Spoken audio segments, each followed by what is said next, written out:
Sim, vocês estão vendo uma bomboniere. Isso que só tem casa de vó. Mas eu acho um absurdo que não tem mais bomboniere nas casas brasileiras. Eu advogo a favor da bomboniere e na minha casa eu tenho de ouro branco. Eu tenho duas, né? Na verdade, essa daqui tem, tipo, bis, balas, etc. E essa daqui tem de ouro branco. E ela orna com o latão que eu coloquei aqui. Enfim. Tô fazendo esse vídeo porque eu recebi uma pergunta que, na verdade, foi um grande desabafo no meu Instagram.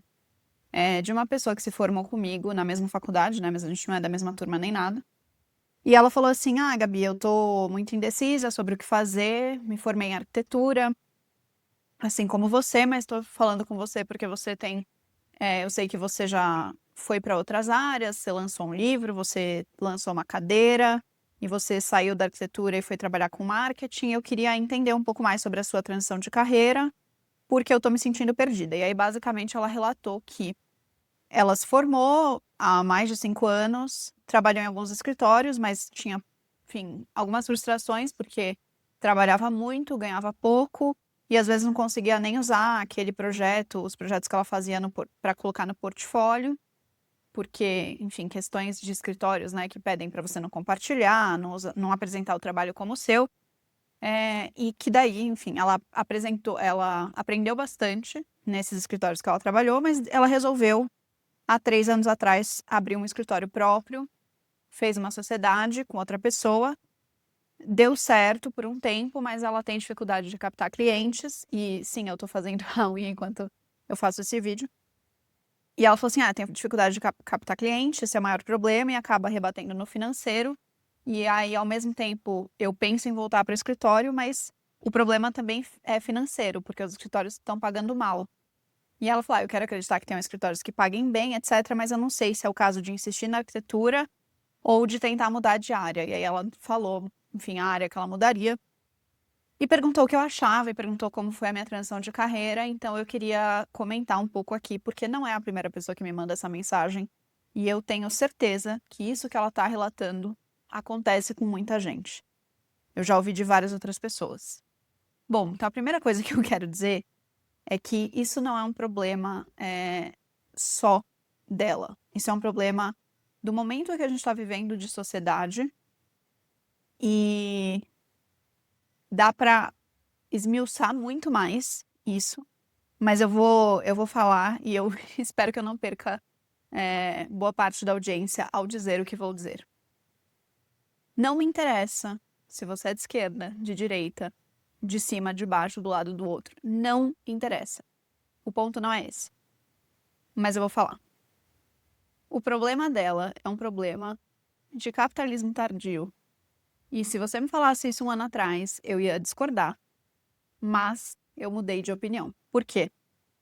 Porque eu li, porque eu pesquisei, e eu vou falar de forma muito resumida. Mas basicamente, o capitalismo está em sua última forma. A gente está migrando para uma coisa que chama tecnofeudalismo. E já tem várias pessoas que estudam sobre isso, que têm muita propriedade para falar, então não venham ouvir de mim. Se você tem curiosidade, quer saber mais, vai atrás de quem escreve sobre isso, de quem fala sobre isso. Tem pouco no YouTube, inclusive. Mas, de forma hiper mega blaster resumida, é o seguinte. Você já reparou? Pode gostar ou não gostar de Amazon, de Elon Musk, etc. Hoje em dia, a maioria, ou boa parte dos trabalhos estão vinculados à tecnologia. Por mais que você não trabalhe com tecnologia propriamente dito, especialmente no Brasil, muitos trabalhos passam pelo Instagram, pelo YouTube, pelas redes sociais como um todo. As pessoas estão cada vez precisando mais estar em redes sociais, e é um comentário muito comum: agora tudo você tem que ser blogueiro. Agora tudo tem que ter um perfil. E isso gera muita frustração nas pessoas, mas isso é um problema do tecnofeudalismo, tá? Isso não é um problema seu pessoal, isso é um problema do momento de mundo que a gente está. E aí eu não vou entrar nessa seara, porque ela é uma seara muito grande, é muito complexa. E eu teria que estudar muito para vir aqui e falar disso. Então eu não vou falar disso, eu só tô dando um en passant, né, uma pincelada para você entender que é um problema também político e de sociedade. E aí, especialmente Brasil, porque o Brasil é um país subdesenvolvido.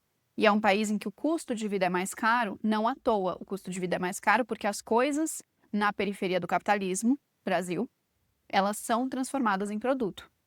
Todo mundo precisa transformar tudo em produto, porque todo mundo precisa ganhar dinheiro, e porque aqui é um lugar em que a gente vive numa loucura, né? Aqui o custo de vida é altíssimo, porque você paga por coisas que são básicas, como saúde. Você pode ser de qualquer posição política, ninguém fica feliz de pagar plano de saúde, sendo que a gente deveria ter isso sendo fornecido com qualidade, frente à quantidade massiva de imposto que a gente paga, né? A gente tem que concordar que não importa a opinião. Todo mundo sabe que a gente paga muito imposto e que esse imposto não volta pra gente. Diferente de alguns países da Europa, por exemplo, em que você tem um imposto de 40% do seu salário, mas você tem saúde, você tem transporte, você tem lazer, você tem cultura, e você tem uma série de outras coisas que são não só gratuitas ou a um preço muito acessível, mas também tem muita quantidade, então tem muita oferta. E lá isso não é tão, não sei a palavra, mas isso não é tão transformado em produto como é aqui. Aqui o básico é produto, e aí você precisa ganhar muito para comprar qualidade de vida. E aí muita gente vai falar que isso é privilégio, mas eu não acho que é privilégio, eu acho que é uma característica do país em que a gente está e do momento de sociedade que a gente está, em que para você ter uma qualidade de vida em São Paulo, você precisa ganhar muito dinheiro. E a maioria dos lugares não vai conseguir te pagar um baita salário para você ter essa qualidade de vida. E aí o que que isso acontece? O que que isso gera? Gera uma disparidade enorme. Então, não é o problema da pessoa que me mandou a mensagem. É um problema geral. É um problema que muita gente que está trabalhando no escritório de arquitetura e ganhando pouco consegue fazer isso porque tem por trás uma estrutura familiar que ainda paga parte das contas. E é uma coisa que eu já briguei com muitos amigos meus, que eu sempre insisto e que eu falo, gente, vocês têm que lutar. A gente fala pouquíssimo de dinheiro. E eu acho isso muito problemático. Porque quanto menos a gente fala de dinheiro, quanto menos a gente conversa sobre os nossos salários, quanto menos a gente entra nesse assunto espinhoso com os nossos iguais, com as pessoas que estão no mesmo nível que a gente, que estudam nos mesmos lugares, independente da tua profissão, seja você arquiteto ou não. Quanto menos a gente fala e mais tabu se cria sobre isso, menos a gente se organiza. Então a gente não fica sabendo quanto que as pessoas ganham, quanto que custa a vida delas, quais são as pessoas que são realmente independentes das suas famílias, quais que estão ajudando as suas famílias, quais que estão se mantendo, enfim. A gente não fala disso, isso é um problema. E eu já briguei muitas vezes com os meus amigos porque eu falo, gente, o trabalho de vocês, ele tem que, no mínimo, pagar o seu custo de vida. Não importa se você tem ajuda da sua família ou não, o seu trabalho tem que pagar o seu custo de vida. Então, se você mora com seus pais, se você tem ajuda familiar, vê quanto que é essa ajuda familiar, né, do seu mensalmente, quanto isso custa, porque alguém está pagando essa conta, né? Não é você, não é o seu trabalho, quem está pagando essa conta, qual é o valor dessa conta e quanto que você recebe? Porque se o seu trabalho não paga o seu custo de vida, tem alguma coisa muito errada, porque aí a gente só está empregando pessoas que têm um suporte. E aí as pessoas que querem ter independência, ter autonomia, não podem trabalhar numa profissão, porque nenhum escritório paga aquilo, é absurdo, né? E aí eu não estou dizendo que os escritórios de arquitetura são vilões, pelo amor de Deus, porque não são. Primeiro ponto é não são, porque esse problema ele é muito maior, ele tem a ver com várias outras coisas. A gente, como arquiteto, vende projeto por um preço, pega boa parte do pagamento em RT, que é a comissão. Essa comissão não é autorizada, não é regularizada pelo CAL, então o CAL coíbe essa atitude. Se for provado que você fez isso sem ciência, sem um acordo explícito em contrato com o seu cliente, você pode ter o seu CAL cassado. E aí vira um tabu dentro de um tabu, e isso é um problema muito grande. Então as pessoas precisam conversar sobre isso e precisam se organizar, inclusive para ter uma regularização desse comissionamento, que é boa parte do preço dos projetos, e que muitas vezes os clientes não sabem, então os clientes acham que a arquitetura custa pouco, os arquitetos vendem por um preço menor do que o real, depois se matam de trabalhar para conseguir ganhar o dinheiro em comissão. A comissão, por não ser regularizada, ela segue uma ordem muito problemática, porque ela acaba seguindo uma ordem de quem tem relacionamento com tal marca, que acaba conseguindo um percentual maior da comissão. Aí tem muito arquiteto que usa isso de má fé, então vai recomendar um produto que não é tão bom ou que é mais caro porque vai ter mais comissão. Então, assim, é um bololô, é uma complexidade que, se não houver diálogo aberto sobre isso, cada vez vai ser pior. Cada vez o bololô vai ser mais grave, mais complexo. E aí eu tô dando uma super volta, né, no assunto. Mas para dizer que o problema dela não é um problema dela, não é individual, é um problema coletivo, e aí, mais do que isso, é um problema da classe de arquitetos que é desorganizada. E é um problema de sociedade, de política, e é um problema de Brasil, porque esse problema não é o mesmo em um país desenvolvido, em um país que você tem um custo de vida menor, em um país que você tem formas de empregabilidade que, enfim, são melhores, porque hoje em dia está todo mundo contratando PJ, porque a CLT cobra muito imposto e não reverte, então acho que esse é o problema. E aí a saída para viabilizar o trabalho é conseguir, porque a maioria das pessoas, se você falar assim, você quer 4.000 PJ, você quer 4.000 CLT e vai vir 2.000 para sua conta, todo mundo, ou a grande maioria, vai falar, eu quero 4.000 PJ, porque esses outros 2.000 que vão para imposto, provavelmente eu nunca vou ver. Então, assim, é muito complexo, tá? E aí, a pessoa que me mandou a mensagem, você que está assistindo, vai deitar a cabeça no travesseiro e se sentir angustiado, achando que é um problema seu, sendo que não é só seu, é geral. Então, esse é o primeiro ponto que eu queria falar.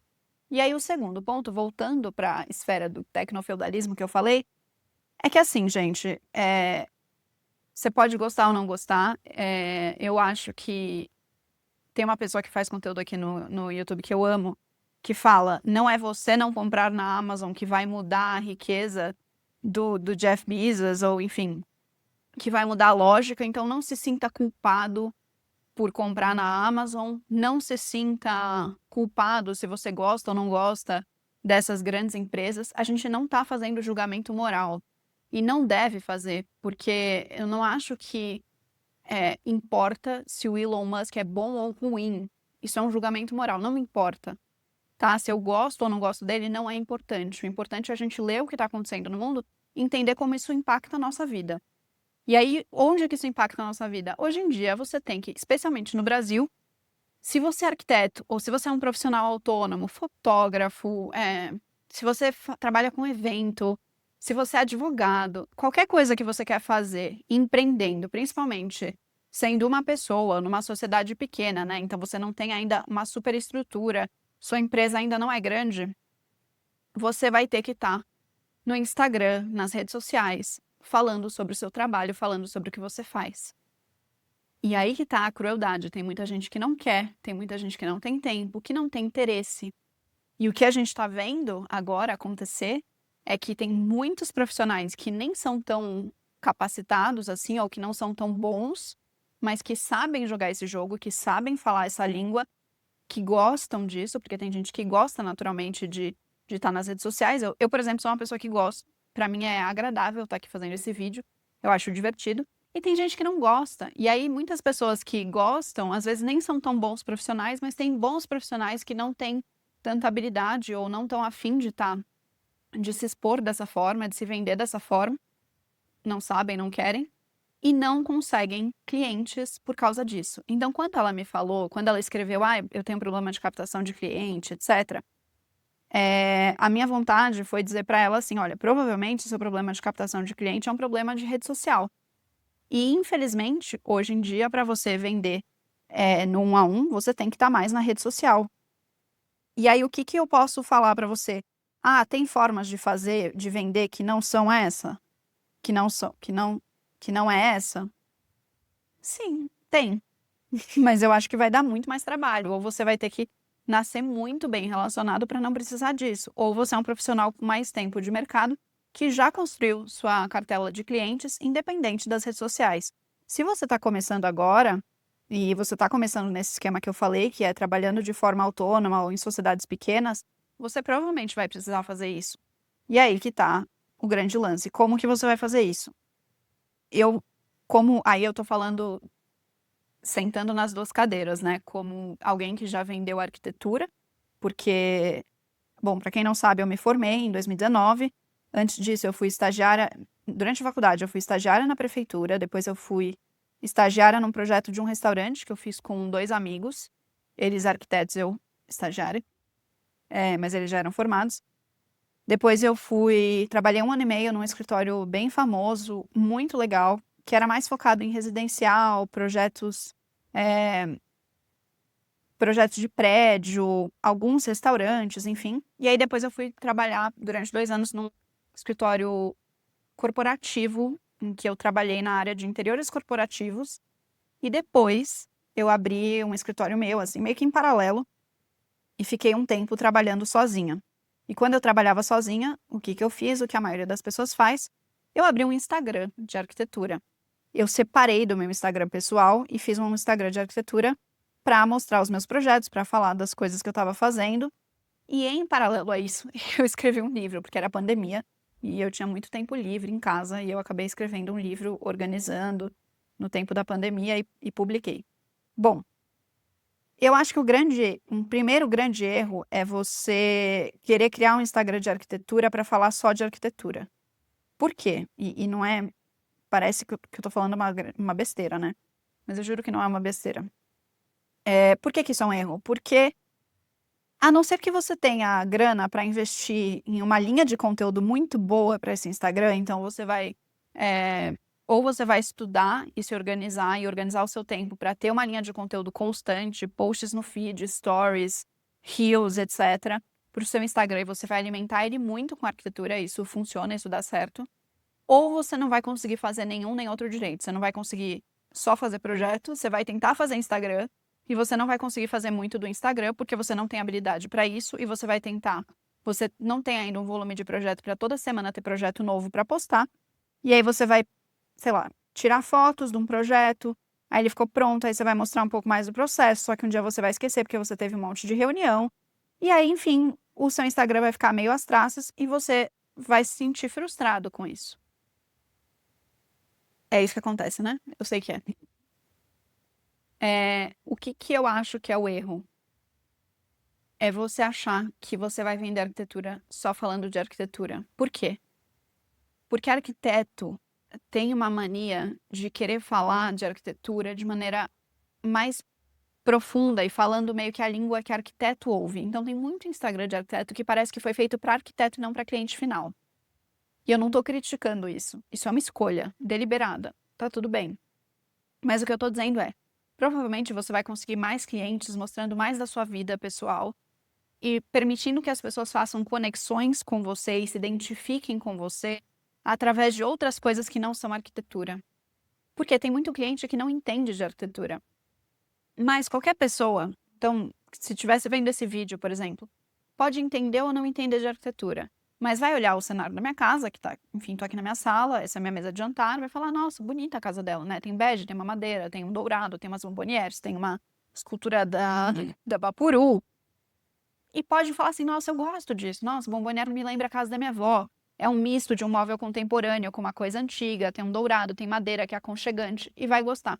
Mas a pessoa provavelmente ela não vai conseguir fazer essa leitura tão minuciosa, porque isso é uma leitura de arquiteto. Agora, se eu falar que eu vou no restaurante tal, que eu li o livro tal, que eu gosto de tal banda, que eu fui em tal show, enfim. Ou se eu compartilhar, se eu abro a câmera, apareço, conto alguma coisa, conto de uma série que eu assisti, etc. Muito provavelmente as pessoas vão se identificar com isso. E essa pessoa que me mandou mensagem, ela se identificou comigo não pelo meu trabalho como arquiteta apenas. Ela se identificou comigo porque ela viu e falou pra mim que ela acha interessante que além de arquitetura eu faço outras coisas, que eu compartilho outras coisas, porque eu quase não falo de trabalho no meu Instagram. Mas são essas outras coisas que orbitam em torno da gente, que fazem a gente ser único. Então é a nossa personalidade. Quando a gente consegue expor a nossa personalidade nas redes sociais, a gente consegue se conectar com as pessoas. E muitas vezes, através dessas conexões, as pessoas sentem vontade de contratar a gente. E o vontade de contratar a gente, obviamente, vai passar por uma decisão de disponibilidade financeira, se a pessoa. A pessoa tem que ter um fit ali do quanto você cobra, do quanto que ela pode gastar, da sua disponibilidade, tem que ter um interesse mútuo, obviamente, mas também tem uma parte que é emocional, que é uma parte de venda mesmo, que é uma parte de conexão. Então, o que eu acho? Então, a primeira coisa que eu primeira coisa, 20 minutos depois do vídeo, mas primeira coisa que eu diria pra essa pessoa que me mandou mensagem, eu acho que eu posso criar um nome fictício pra ela, tá? Eu vou chamar ela de Flávia. Não é Flávia. Mas o que eu falaria é, Flávia, eu vi o seu Instagram profissional e eu acho que um ponto é que ele tá muito bonito, ele tá super bem diagramado, tá super bem formatado, mas aí eu abro e tem um texto sobre você falando da sua formação, da sua experiência. E isso é muito mais uma característica que escritórios querem ver quando vão contratar um arquiteto do que clientes. Para o cliente, pouco importa onde você se formou. Para o cliente, pouco importa onde você trabalhou, a não ser que você tenha trabalhado num lugar muito conhecido. Para o cliente, importa muito mais ele se identificar com você, identificar com o tipo de trabalho que você faz. Então, você não precisa deixar o seu Instagram tão formatado como um portfólio. Você pode misturar, além das fotos de arquitetura, fotos de referência. Você pode mostrar coisas do seu dia a dia, você pode aparecer e se você quiser e gostar de fazer isso, eu acho que é a melhor forma de fazer para conseguir mais cliente. Então, isso é uma coisa que é uma forma de resolver um dos problemas que você me falou, que é a captação de clientes. Agora, só mexer um pouco mais no Instagram é garantia de cliente? Não, óbvio que não. Tem outras coisas que eu acho que você poderia fazer no Instagram. Facilitar o contato com você. Então, se a Amazon tem um botão compre agora, você não precisa nem colocar no carrinho, nem escolher a forma de pagamento, nem colocar o seu endereço. Você só clica, em um clique, a compra é feita e o negócio vai para sua casa.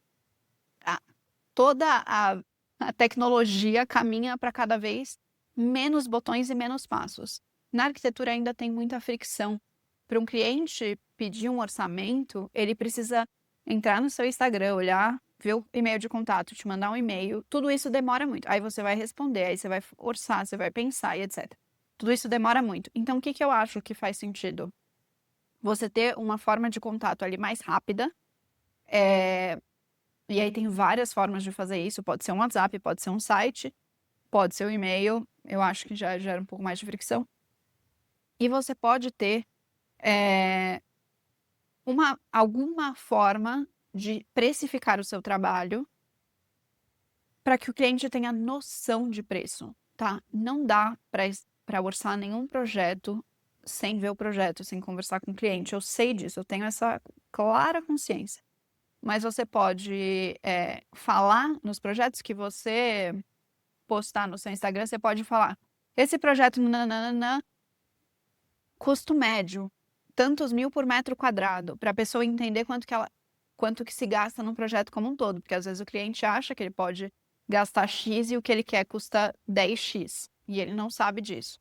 Então você pode já dar mais informações para ele, você pode colocar, assim, um link de um PDF que tem uma apresentação, que é um portfólio, e falar projetos, consultoria a partir de tanto por hora, projetos completos a partir de tanto e pronto, entendeu? E você coloca um a partir de. Por que eu tô falando isso? Porque as pessoas querem saber o preço, e às vezes elas querem saber o preço muito antes delas poderem comprar. Isso acontece muito no mercado de luxo. Então, a gente sabe, o mercado de luxo, apesar de ser inacessível para a grande maioria da população, você sabe quanto custa, você tem como saber quanto custa uma bolsa de uma marca X, ainda que seja o preço de um carro popular. Você tem como saber. A marca não esconde. Às vezes tem gente que coloca sob consulta, mas enfim, é a minoria. A maioria você consegue entrar no site, você consegue ver quanto custa. E saber quanto custa permite que a pessoa ela fique namorando você ou namorando a ideia de fazer um projeto com você por algum tempo, mas tangibiliza mais a decisão, porque ela vai falar, bom, se um projeto com a fulana custa no mínimo 10 mil, quando que eu posso? Eu posso fazer isso mês que vem? Eu preciso de 6 meses para me organizar? Eu vou conversar com ela em que momento? Então, tudo isso você precisa explicitar um pouco mais. Você precisa dar mais ferramentas para a pessoa que chega até o seu Instagram ter informações para ela sentir vontade de te contratar, tá? Eu tô gravando há 25 minutos e eu acabei de ver que eu acho que o celular tá meio torto. Eu vou arrumar aqui. Bom, então eu acho que isso é uma coisa que valeria a pena você fazer. E aí, eu tenho certeza que isso vai te ajudar a conseguir mais clientes. Agora, essa é a grande fórmula para conseguir clientes? Não, nada é uma fórmula mágica, tá? As coisas não são tão simples assim. Tem muita gente querendo vender fórmula mágica. Eu não acredito nisso e eu não gosto dessa abordagem. Mas eu acho que já é um bom caminho para você pensar. E aí, você que está vendo esse vídeo, que ainda não tem um Instagram de arquitetura, está pensando em fazer, pensa duas vezes. Às vezes, seu perfil pessoal é mais interessante do que criar um novo. Lógico que você não vai, eu acho, né, que você não deveria, quem sou eu para dizer, mas eu, se fosse você, não postaria também. Eu não iria aparecer no meu perfil pessoal, eh, com roupas íntimas, eu não iria, eu sendo mulher principalmente, porque rola às vezes uma confusão aí, as pessoas, você faz uma coisa, as pessoas entendem que é um convite, enfim. Eu não apareceria tomando café da manhã descabelada, mas eu compartilharia passeios, interesses pessoais, então todas as coisas que me fazem ser quem eu sou. Mostraria a minha personalidade o máximo possível para além de mostrar o meu trabalho, para criar essa conexão. E eu acho que o perfil pessoal ele funciona muito mais do que o perfil profissional para isso. Quando que eu acho que o perfil profissional vale a pena? Quando você é uma empresa maior do que uma, duas pessoas. Quando você é uma empresa de 5 pessoas. Quando você já tem infra para contratar alguém ou para se organizar e fazer uma linha de conteúdo desse Instagram, dessa rede social mais institucional mesmo, como empresa, que daí não é o seu posicionamento, a sua personalidade, é o posicionamento da empresa, a personalidade da empresa. Então, acho que tem situações em que isso faz sim muito sentido, mas quando você está começando, as pessoas vão querer te contratar muito mais por você do que pelo seu trabalho, pela sua experiência. Isso vai fazer diferença, mas isso não vai ser tudo. Porque vão ter várias pessoas com o mesmo nível de trabalho, experiência e provavelmente com o mesmo nível, com a mesma faixa de preço que você está cobrando. O que vai ser o gatilho para a decisão final vai ser a identificação. E isso é fundamental no começo da carreira, você criar conexão com seus clientes e aí você conseguir mais clientes. Enfim, eu acho que eu fui bem clara, mas eu vou dar mais um exemplo. Existem centenas de cursos de marketing digital. E eu mesma já fiz mais de um. Por que que eu fiz mais de um do mesmo assunto, né? A gente faz geralmente uma faculdade. A gente vai fazer curso de línguas, a gente geralmente faz em uma escola ou com um professor. Mas às vezes tem coisas que a gente faz mais de um. E projeto de arquitetura pode ser que a pessoa faça com você uma vez, outra vez com outro profissional, mas enfim. O que faz diferença não é o conteúdo, e sim a personalidade da pessoa que está vendendo aquilo. Então, nos casos dos cursos de marketing digital que eu fiz cursos sobre o mesmo assunto, mas com abordagens totalmente diferentes, porque eram pessoas diferentes comunicando. Ou seja, a personalidade é um item, né, uma coisa, um asset. Eu esqueci a palavra, vocês não me cancelem, pelo amor de Deus, porque eu esqueci a palavra em português, mas ele é um asset. Eu vou colocar a tradução aqui. A personalidade é um asset muito mais valioso do que a gente imagina. E tem muita gente que vai vender isso falando, ai, branding pessoal, ai, se posicione, mas não adianta nada se posicionar todo mundo igual, né? Todo mundo com a mesma roupa, com o mesmo blazer, com o mesmo batom, com o mesmo cabelo, com os mesmos gostos. Não. Foca no que é único sobre você. O que é único sobre mim, Gabriela? Essa multiplicidade, né? Ela me mandou uma mensagem, a Flávia, me mandou uma mensagem porque ela sabe que eu tenho mais interesses além de arquitetura, porque eu tenho mais experiência além disso. E aí ela pensou, nossa, uma pessoa com essa bagagem vai conseguir me dar uma opinião, um conselho adequado. Porque ela segue provavelmente centenas de arquitetos no Instagram, mas foi a personalidade que fez ela chegar até mim. Então, pensa na sua personalidade, no que realmente é único da sua personalidade e trabalha isso orbitando em torno do seu trabalho. Trabalha isso orbitando em torno do seu trabalho, ficou ruim, né? Mas enfim, usa isso na órbita do seu trabalho, para o seu trabalho ter mais impacto, para ele ficar mais autêntico, para você conseguir comunicar mais o valor do seu trabalho. E aí, provavelmente, vão chegar mais clientes em você. Se você nasceu muito bem relacionado, numa classe social com família que tem muitos contatos, que vão ter pessoas que vão te contratar, que não vão questionar o preço, não tem problema nenhum. Inclusive, acho maravilhoso. Gostaria eu de ter nascido assim. Não foi meu caso. Mas eu tô falando isso pra dizer que não tem. Eu acho que a gente não tem que julgar essas pessoas. Tem gente que vai conseguir cliente mais fácil por causa dos contatos, da vida, da família, da escola que estudou. Gente, a vida. Não vamos ficar comparando a minha realidade com a do fulaninho, porque é improdutivo e não vai te ajudar, tá? Inclusive, vai só te frustrar. Então, não pensa nisso. Agora, pensa em você, na sua personalidade, no que você tem de melhor e como você vai falar disso. Odeio o Instagram, eu não quero fazer essa porcaria, não quero ser. Então, você vai ter que trabalhar em escritório. É a vida. E aí, como que você vai fazer para trabalhar num escritório legal? Bom, você vai ter que estruturar. Aí eu posso fazer um outro vídeo, uma série de vídeos. Tem um universo de questões pra gente falar aí sobre como conseguir um emprego que não seja muito ruim em escritório de arquitetura. Mas eu tenho fé que existem. Poucos, mas existem. E que, mesmo se você entrar num emprego que não é tão bom, você pode conseguir crescer ou ter mais destaque, ou enfim, melhorar ali, progredir, mas provavelmente você vai ganhar menos dinheiro do que trabalhando de forma autônoma, sim, porque os salários são bem complicados, especialmente no Brasil. E aí a gente vai para a segunda parte do vídeo, que é, tá, e a transição de carreira, né? Agora já tem 30 minutos, então vai ser o segundo vídeo sobre transição de carreira. Eu vou continuar, porque senão vai ficar muita coisa. Mas eu vou falar da minha transição de carreira, como que eu fui do A ao B e mais ou menos o que que eu diria. Sabendo que o meu caminho foi muito individual e eu não tenho uma fórmula mágica, não tenho uma receita de bolo e eu não quero ter. Mas é isso. Se você assistiu e teve questões existenciais, se eu te ajudei, se eu te atrapalhei, qualquer coisa, comenta aqui embaixo.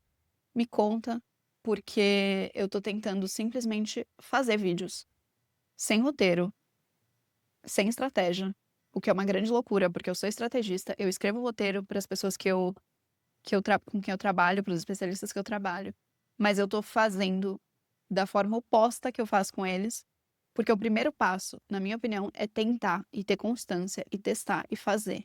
Depois que eu tiver constância, que eu tiver fazendo, que eu tiver público, que eu tiver ouvindo de vocês o que vocês querem que eu fale mais sobre, aí eu começo a organizar e colocar estratégia em cima, no sentido de ter mais processo das coisas. Por enquanto, vai ser só uma grande miscelânea. Pode ser que semana que vem eu apareça com uma coisa completamente diferente, um vlog, outro assunto. Enfim, eu não quero me comprometer a nada. Eu quero só testar com constância pra gente ver onde isso vai. Tem uma coisa que eu aprendi observando o nicho do meu namorado, ele é desenvolvedor de software. E lá tem um termo que eles falam, chama Building Public, que é construa em público, que é basicamente eles constroem software, muitas vezes abrindo para a comunidade o que eles estão construindo, o código que eles estão construindo, e aí dividindo isso e as pessoas dão um pitaco. Tem gente que faz live na Twitch construindo produtos com outras pessoas dando pitaco. E eu acho isso genial. E eu queria fazer construa em público de um canal. Então eu quero que você, porque eu tô falando pra você comentar e me falar suas angústias, questões existenciais, ou enfim, quer que eu faça um tutorial de como eu fiz a minha unha aqui em muito menos que 30 minutos, sem precisar. A luz fica ruim de perto, mas eu não preciso nem limpar. Isso aqui, mais de 15 anos de prática, tá? Mas quer um tutorial da minha unha? Eu faço um tutorial. O que você quer saber? Me fala. E aí a gente vai tentar. Eu vou tentar construir esse canal em público a partir da demanda que vier. E por isso que eu comecei com esse relato da Flávia, que me mandou uma mensagem super longa, mas super interessante. Eu acho que levantou muitos pontos importantes de serem conversados. Então é isso. Fui prolixa? Fui. Não estou aqui para ser palhaça de circo. Não vou ficar fazendo um monte de coisa para te prender no vídeo. Chegou até o final? Maravilha, show de bola. Fiquei feliz. Estou feliz com você. Obrigada. Estou te agradecendo. Mas o meu intuito aqui não é ficar fazendo edições mirabolantes para reter sua atenção, tá? Eu vou só falar, a gente vai conversar. E é isso. Até o próximo vídeo.